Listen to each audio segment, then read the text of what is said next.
Okay, how did the universe begin? I have no idea.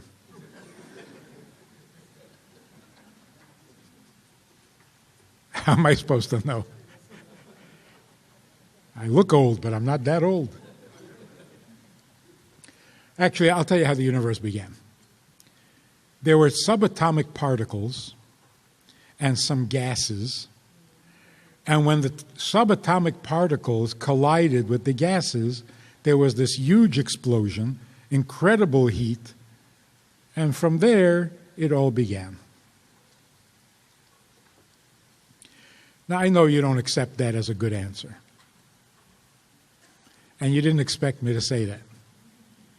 Because you know that you can't start with two things.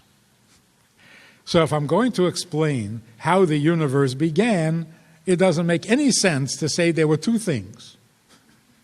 There were these two guys, and they were like who invented sushi? Two Jewish guys who wanted to open a restaurant but couldn't afford a kitchen.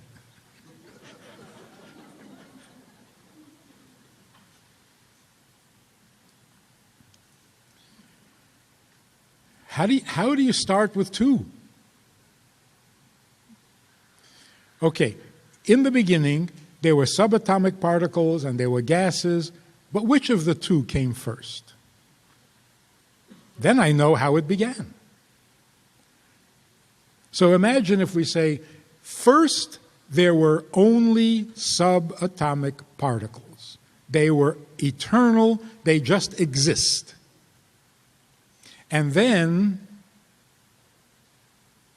that's it, that's the end of the story. If there's only one thing that exists, nothing will ever change.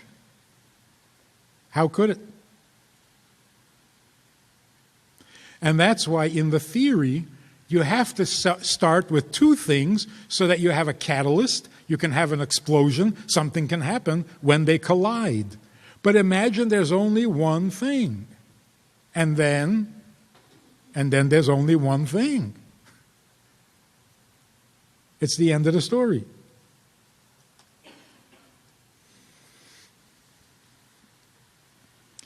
Now, in Torah, in different places, we are given different reasons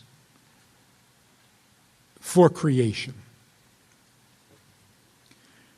We're not told how it happened, but we are told why it happened.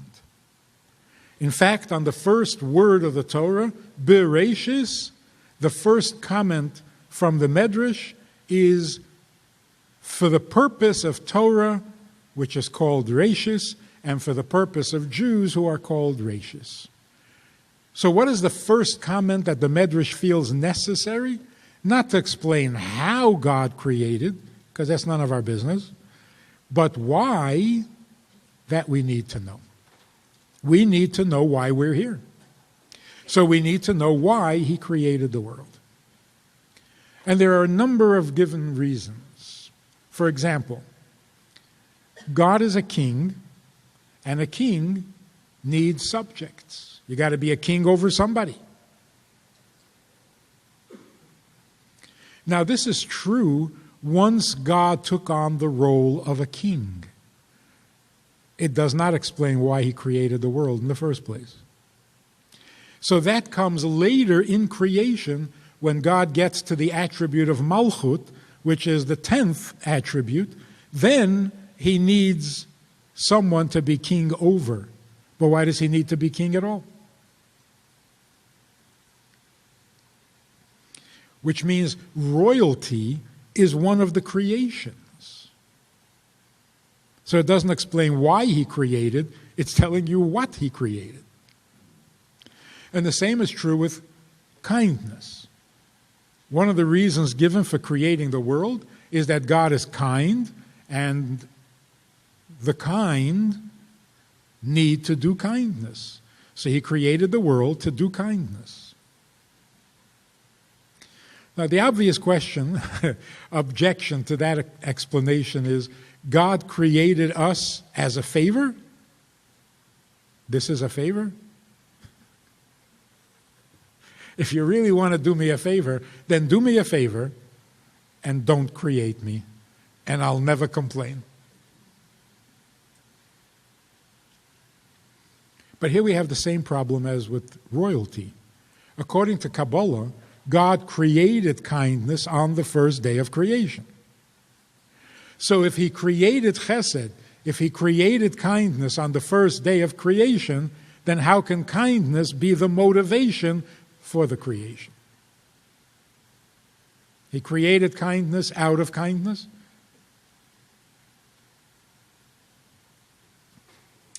So the Alter Rebbe gives us the answer from a medrash and says this really explains the origins of the universe. The origins of the universe is God's desire. God desires a dwelling place in the lowest world.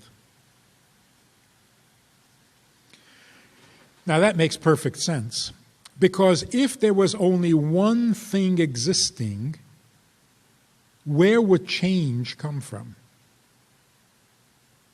It would have to be internally generated. It can't be the collision of two separate entities. So since there was only God, what caused a change that resulted in the universe? An internal combustion God desired. The problem with understanding the origins of the universe is that, for all practical purposes, the universe began as a zero. How do you go from zero to something? How do you go from not to yes? I understand you can go from 1 to 60. But from zero? How do you get out of the zero zone when you have nothing? So the trick to understanding the universe is, don't start with something and then enlarge it. You've got to explain how we go from nothing to something.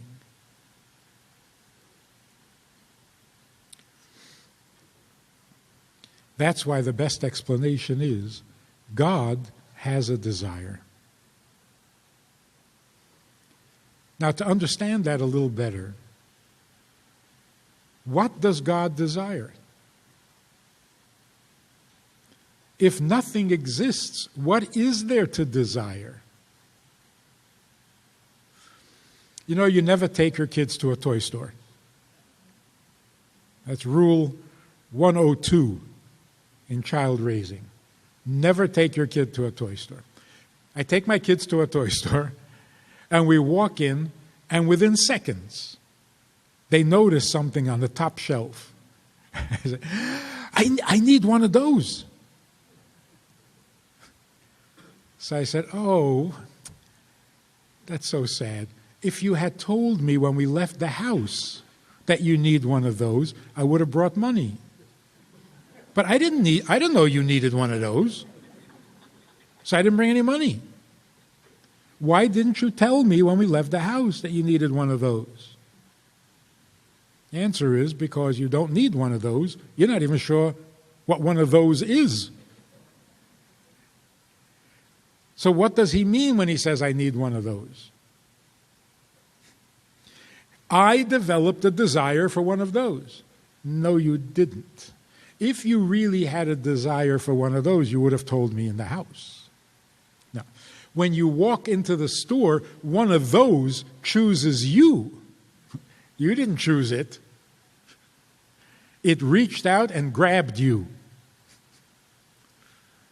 So you don't need it, it needs you.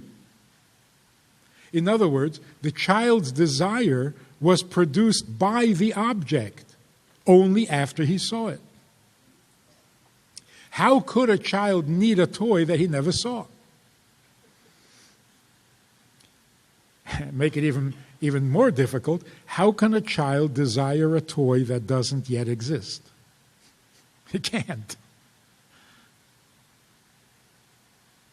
So when we say God desired a dwelling place in the lower world, it means the desire is generated by himself, from himself, within himself, not inspired by anything besides him.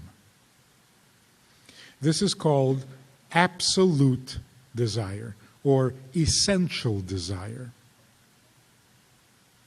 or pure desire. Pure meaning no artificial ingredients.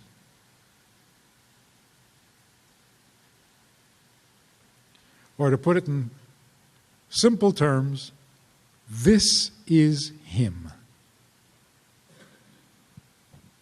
This is him. So let me introduce you to God.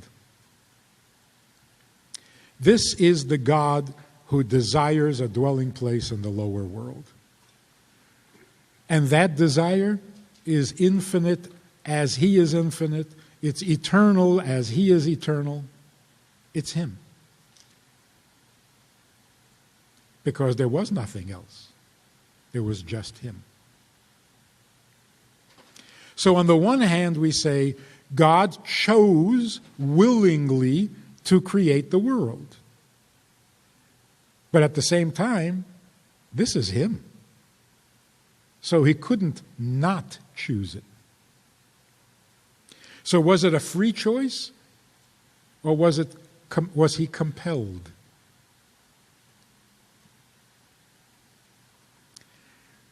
That's a little difficult. He compels himself to make that choice because nothing else can compel it, because nothing else exists. So to say something compelled him, no, there was nothing.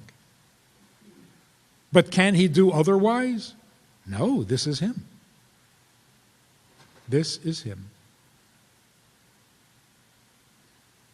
So yes, it is voluntary, but no, it is not affected by anything outside of him. So this is him. To make this concept really beautiful, if we would try to understand, what is it that God is after? What did he create the world for? You'll be surprised by the answer. What did he create the world for? If you say kindness, that's not good. If you say royalty, no, that can't be. If you say to do us a favor, no thanks. The correct answer is, what did God create the world for? Nothing. God created the world for someone, not for something. Because he's missing nothing. What he wanted, what he desires, is to have someone beside him. So what was missing before God created the world? He was everywhere, he was everything, he was infinite, he was eternal, he was perfect. And being perfect, how could he need anything? Right? Wasn't that the question? If he's perfect, how could he need anything? The answer is he doesn't need anything. He needs someone. Why? I just told you. There was only him. See, we say it like it's a big compliment. Do you know that God existed before anything else and there was just him?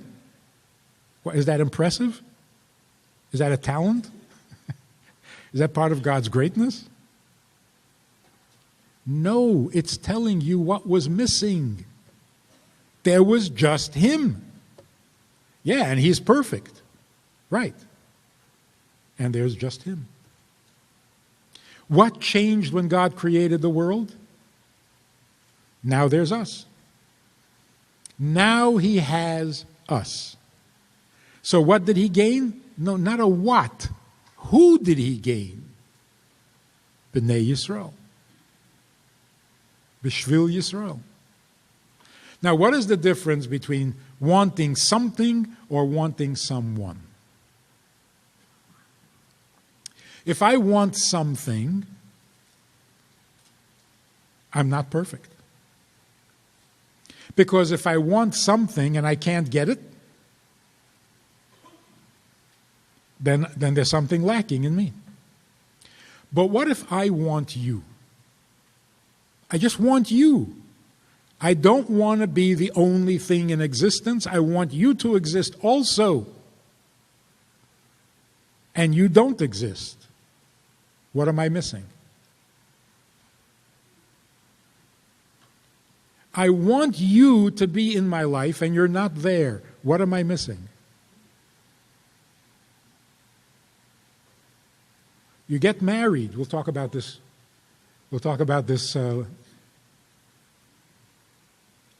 Tomorrow or the day after. You get married. You don't marry something. You marry someone. What are you missing before you marry someone? Companionship? No, that's a something. A tax deduction? That's a something. What are you missing before you have him? Or before you have her? The answer is, you're missing her. So if God can't have us, if we refuse him, we don't want to be his people, what will he be missing? Nothing. It's not a what, it's a who. He will be missing, we will be missing. So how does that make him imperfect? It doesn't. It makes him perfect and humble. Because being himself was not enough. How humble is that? You're perfect, you're omnipotent, you're eternal, and it's not enough. Well, what more do you want? Not more. Can't be more. When you're infinite, you can't be more.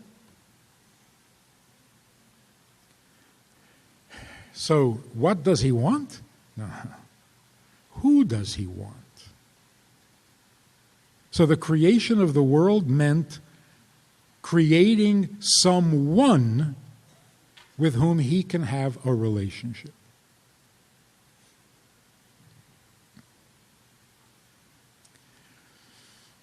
So how did it start? The Torah, the written Torah, tells us it began when God said, "Let there be light." He said, and there was.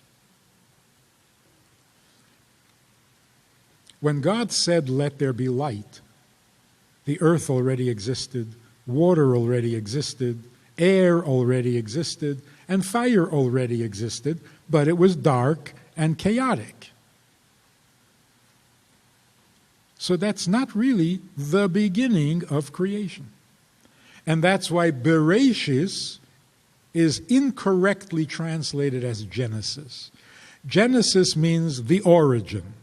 Bereshis means early in the origin, but not the beginning. Bereshis. Early on, God said, "Let there be light." But what came before that? So you look in Kabbalah, and you find out that before God said, "Let there be light," God thought about creating the world, because thought comes before speech. Now, before God thought to create the world, what precedes thought? Emotion. He felt like. What are those emotions? Kindness, severity, compassion. And that's why there are 6 days of creation, because each day was one of those emotions being expressed. So the first day was chesed, kindness. The second day was gvura, judgment. That's why everybody hates Monday. See, it all works out. What precedes emotion?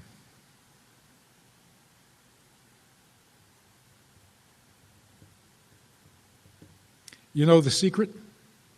You read the book? Saw the movie? The Secret? Wow, it's still a secret. It's that little book that says that what you say and think can change the world. You know what I'm talking about? Yeah? So I was speaking at a Chabad house together with one of the authors of the book. And he was saying how if you think positive and you project positivity, the universe will give you back positivity. If you think negative, the universe will... And afterwards, when we were talking privately, he said, you know, I say universe. Of course, I mean God. It's just not good for business to say God, so I say universe. Can positive speaking, words spoken, actually change the world? They say it does. The reason it does is because the whole world, the physical world, is a product of speech. Of course, God's speech. But if you add speech to it will affect the world because the world is a response to God's speech. God said, let there be, so there be. But there's something else the Torah tells us. How does God create the world on Shabbos? Doesn't he? Isn't he a Shomer Shabbos? God observes Shabbos. So how does he create the world on Shabbos?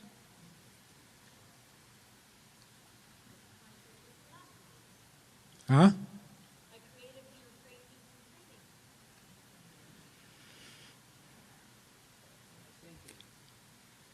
There are prohibited activities on Shabbos that are performed by speech. For example, there's a horse connected or hitched up to a plow. And with words, you can get the horse to move so that the horse will be plowing. You're not allowed to do that. So with words, you can violate Shabbos, but not with thought. If you can make the horse move with your thoughts, you can do that. So the mentalists who can make things move with their thought, you're allowed to do that on Shabbos. Like there was a convention of mentalists. And a guy got up to speak and he taps on the microphone. He says, can you hear me in the back? If you do, raise my hand. So if you can do that with thought, that's permitted on Shabbos. God creates the world by thought on Shabbos. And that's why the world is holier on Shabbos, because thought is higher than speech. And because the world is holier, workday activities are inappropriate. Then God goes back to creating the world with words on Sunday. You can go back to doing those labors. But what comes before thought? Emotion. What comes before emotion? Intelligence. What comes before intelligence? Will. Like you want to study a subject, you'll understand it. The will motivate your understanding. If you don't want it, then your mind is not going to get it. So will comes before intelligence. And what comes before will? Pleasure. Every will is motivated by the pleasure that this, whatever it is you want, will give you. So pleasure, will, intelligence, emotions, thought, speech, and then action.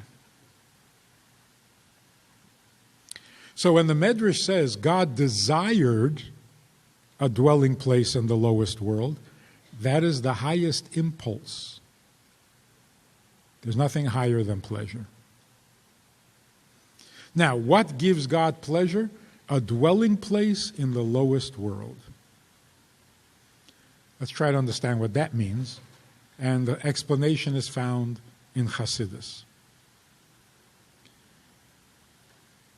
A man says to a woman, let's build a home together. Is he hiring her to be a carpenter? What does it mean when a man says to a woman, let's build a home together? It means let's get married. It means let's start a family, right? In other words, God is proposing. He's proposing that we be His. But when you're modest, you don't just come out and say it callously. You say, let's find a place for the two of us. So when God says, I want a dwelling place in the lower world, He doesn't hire us like contractors to build Him an apartment, although it sounds that way.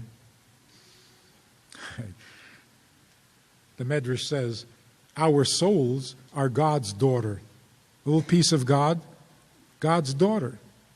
God's daughter has to get married to a body and then goes to live in the world of bodies. So the Medrash says, God is very uncomfortable. And God says, to be without my daughter, not possible. Eini yochel, I can't. But to not let her get married, I can't. So what's the solution? The solution is, build me a sanctuary and I will live among you. Not in it, in the sanctuary, but with you. So the solution to the homesickness, to the daughter being far from her father, the solution is an in-law apartment. Build me a temple and I will live where you live. But that's only on the outside. If you think about it more personally, it's not I will live where you live. I will live with you, and that's why we need a dwelling place. Because if I'm single, I don't need a dwelling place. I can sleep in a dormitory. I can sleep in the yeshiva, sitting up, the way great scholars used to. So when do I need a dwelling place? When do I need a private place? If I have a private relationship. So if I have you, then we need a dwelling place. So it's not that God is asking us to build Him a place. He's asking us to be the place. Because He's not looking for a what, He's looking for a who. If I need you to exist beside me when I am the exclusive reality, how do I accomplish that? Well, the first thing is I got to stop being exclusive. So it's costing me. Like a marriage. I used to have my freedom. I could do what I want, come when I want, go when I want, start. If I have you, can't do that anymore. That's called tzimtzum. God has to restrict Himself. He can't be exclusive anymore. Then He has to hide Himself so that we have freedom of choice. Why do we have to have freedom of choice? Because if we don't have freedom of choice, then He just created a what, not a who. And He doesn't want a what. He wants a who. He wants somebody who can love Him back or hate Him back. Because if we can't, then we're just an object, not a who. So He has to restrict Himself, tzimtzum. He has to hide Himself, hester panim. He has to create evil, which He hates. He has to send, as we said in the Medrash, He has to send His daughter away from heaven to the lowest of the worlds. He hates that. He has to create a Yetzer Hara so that we're tempted to sin. He hates that. So look at what it cost him just to have us. And that's why it is perfectly justified and rational that we should give up our comfort and our exclusivity in order to have him.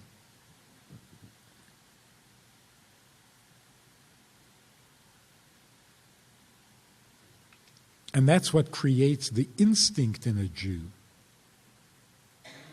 Not the decision or the choice, the instinct. How can I ignore him? Look at what he does just to have me. And that's just in creating. Then God comes to Abraham before his name is Abraham, when his name is Avram, and he's living in Iraq? Minding his own business. God comes to him and says, I need you. Then we're slaves in Egypt, minding our own business, or Pharaoh's business. And God comes and says, I need you.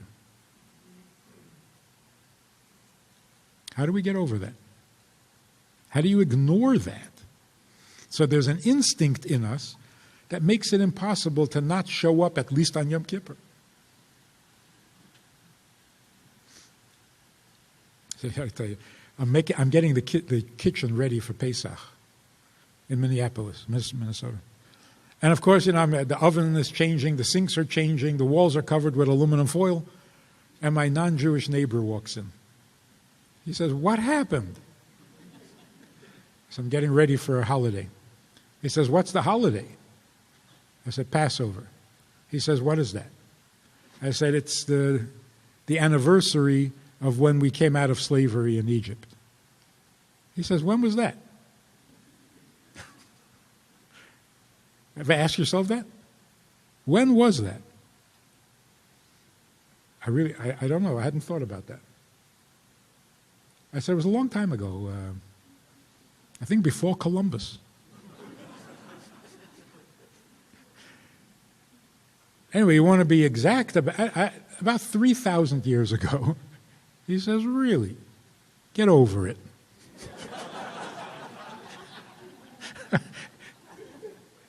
That's the most rational statement I've ever heard. You haven't been slaves in 3,000 years? Enough already. He says the United States got its independence from England 200 years ago. So what do? A firecracker, a hot dog? Enough already. It's 200 years. It's been 3,000 years, and look what you're doing to the kitchen. Get over it. You don't even remember how to build a pyramid.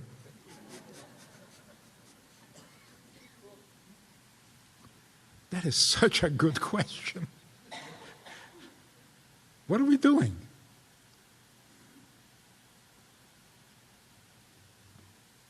So if you listen to the Haggadah, we keep saying over and over again, we are so thankful. We can't get over the fact that God took us out of Egypt. So it's not that we're not slaves anymore. We got over that. We're lazy, spoiled brats. We're over the slavery. We can't get over the fact that God came to get us. It's almost like, weren't we supposed to reach out to you? You came to get us? How can you get over that? So there's an instinct in us that responds to God's obsession with us. He creates the world for us. How do you then say, can't be that callous?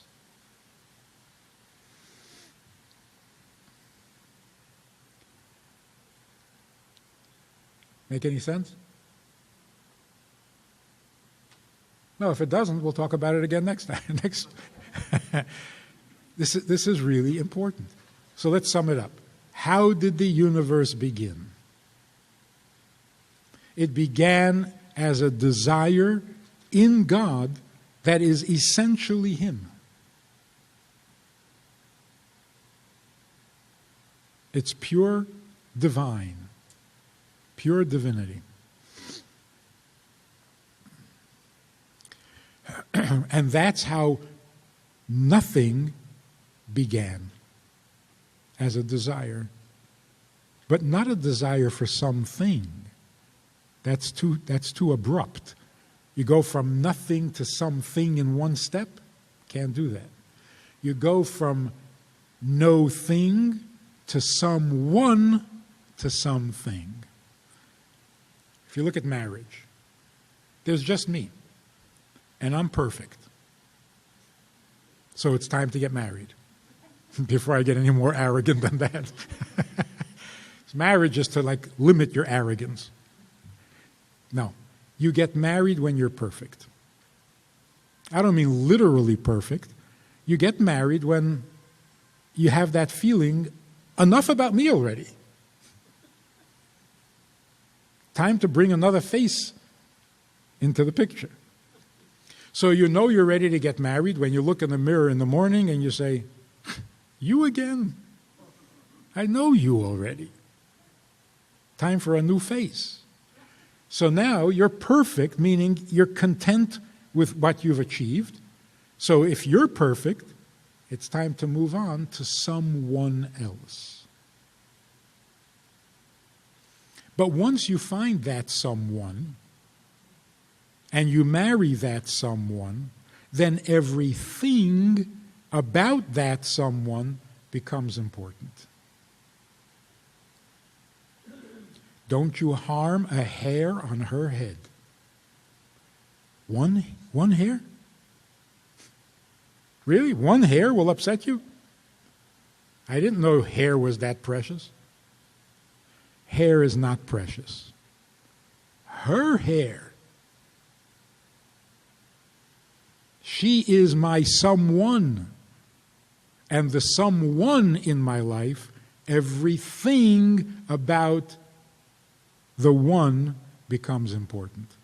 So once we accept God as our God, then all of a sudden Shabbos is important, kosher is whatever, every hair on his head is suddenly important. Why? Because this is my God. So now everything becomes important, but only because of who he is. So that's how the world started. A person is sleeping very, very comfortably. You know, one of those really good, deep, peaceful, restful sleep. Why, if you're in that sleep, why would you wake up? It's so good. It's perfect.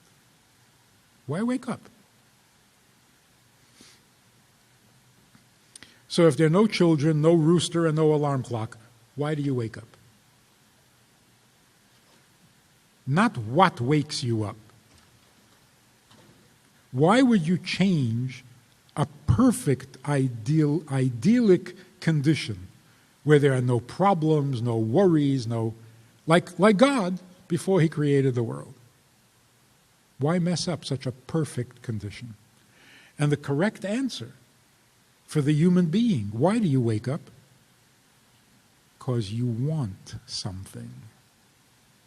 God forbid a person loses all will, he might not wake up.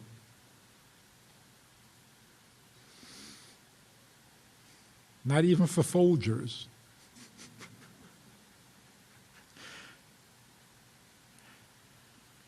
In other words, it has to come from an internal desire, not from an external place. So, the world began as a desire in God.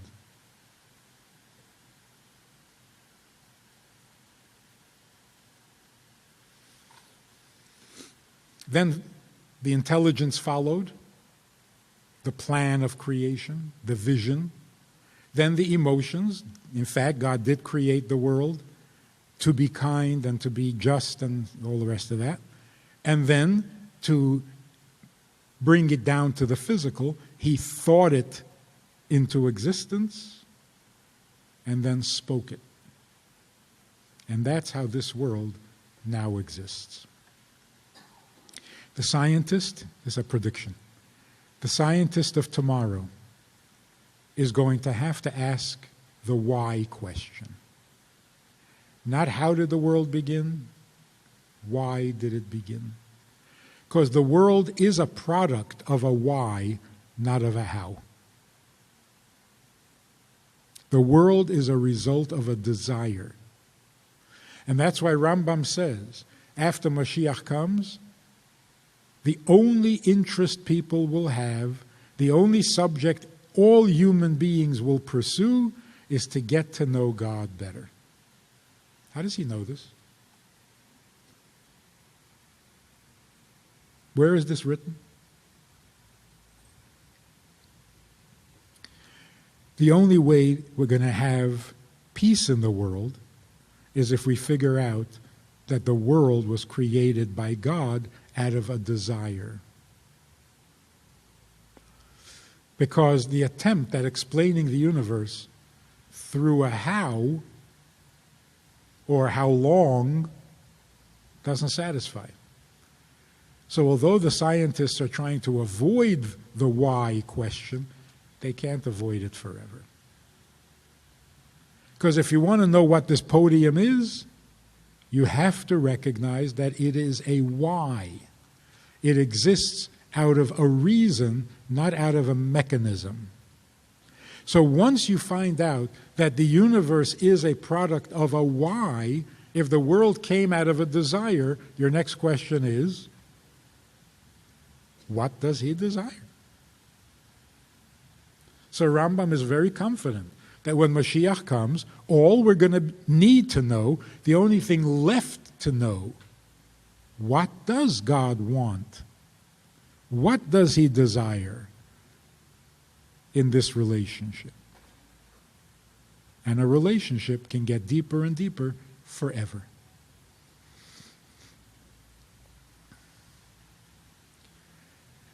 Any of it make sense?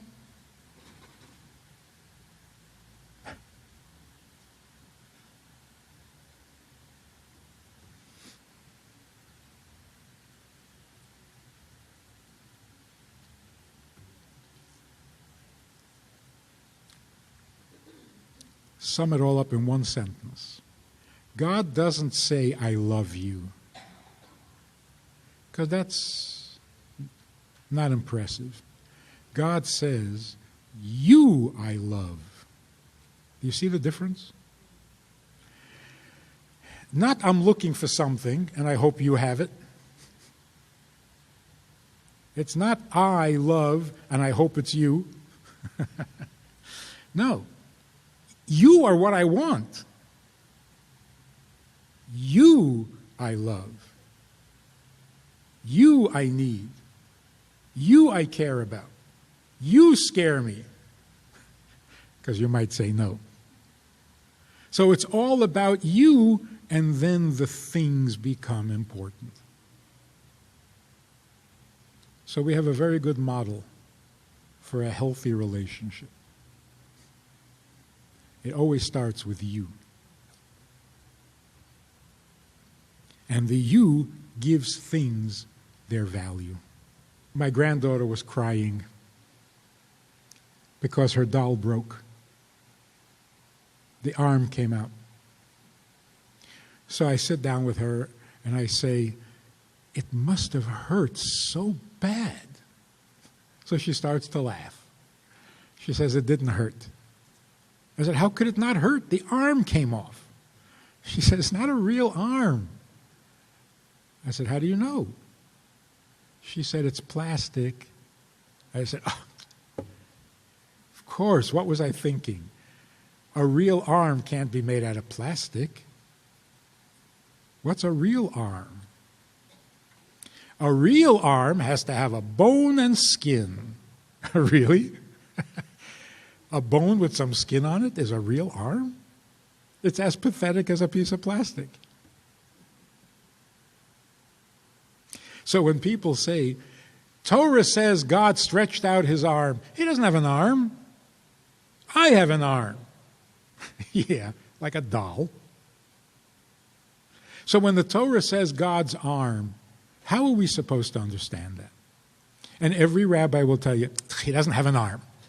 I said, then why does it say he has an arm? It's just, they don't know. There's no explanation. God has an arm, a real arm, a literal arm. You mean like mine? No. Did you miss the word real? We got it backwards. Of course it's a metaphor, but we're the metaphor and he's the real thing. Don't turn it around backwards. It's like he doesn't have an arm, but we do. I thought we were created in his image. So we have a pathetic little arm because we're a miniature, cheap copy of the real thing. So he has a real arm and we have this.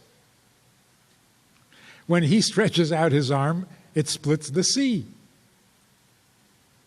What splits when I stretch out my arm? The seam. But not the sea. Does God really speak? You mean like a human being? No, he really speaks. It's like he said, let there be light, there was light. I say to my kids, let's have some quiet.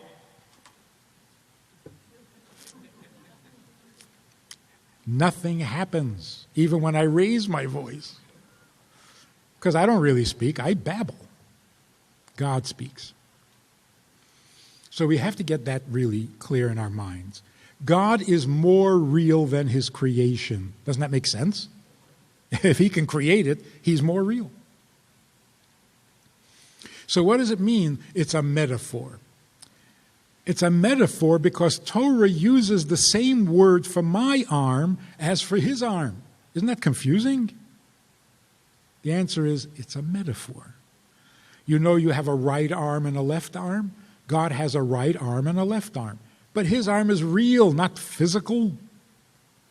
The physical is just a miniature copy. So God's speech is real.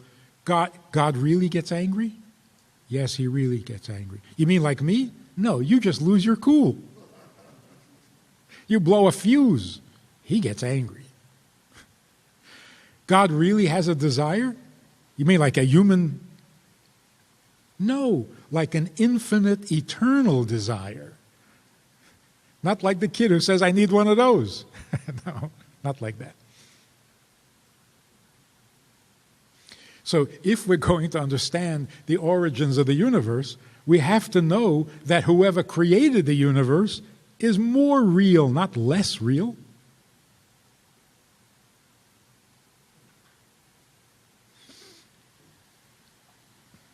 So when God says, I need you to do this, that's an awesome statement.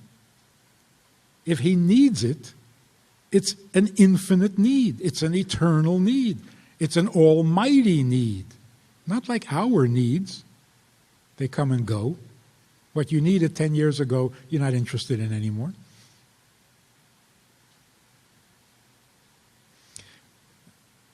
Ten minutes? Okay. I get a phone call, and I hate when this happens. I get a phone call from Israel. This man says, I have a serious problem. Can you help me? My 12-year-old daughter got it into her head that God is angry at her. And she's depressed. She's miserable. And we took her to psychiatrists, and we took her to Kabbalists, and we took her to the rabbis, and nothing's helping. And then he did what I hate. He says, here, talk to her. And he puts her on the phone. I don't know him. I don't know her. She's 12 years old. She lives in Israel.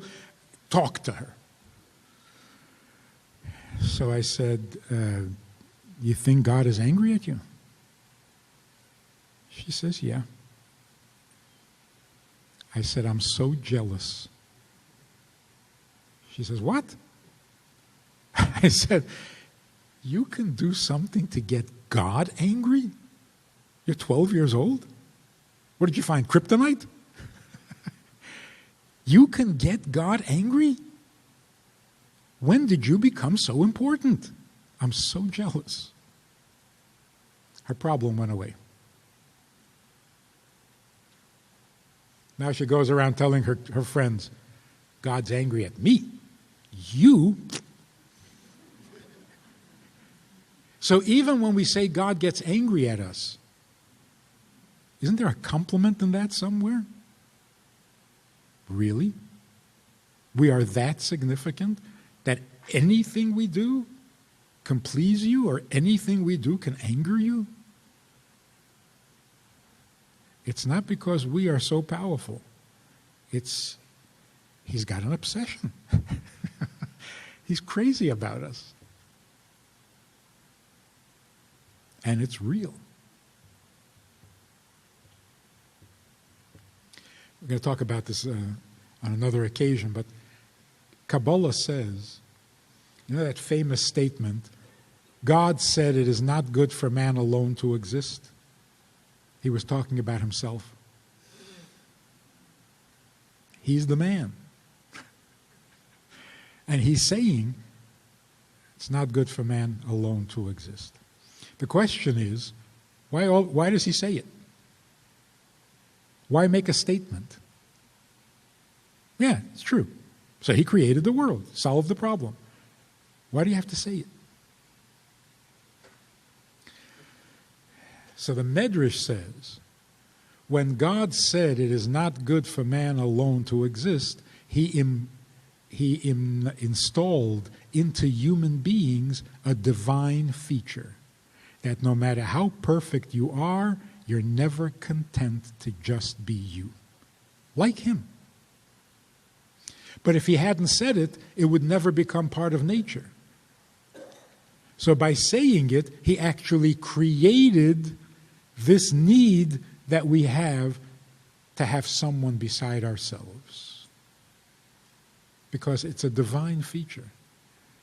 If you really don't need anything, why bother with someone? We'll talk about that some more in the marriage conversations. But this is the ultimate reality of our reality is his desire. And of course, the Torah describes his desire. To be continued. Enjoy.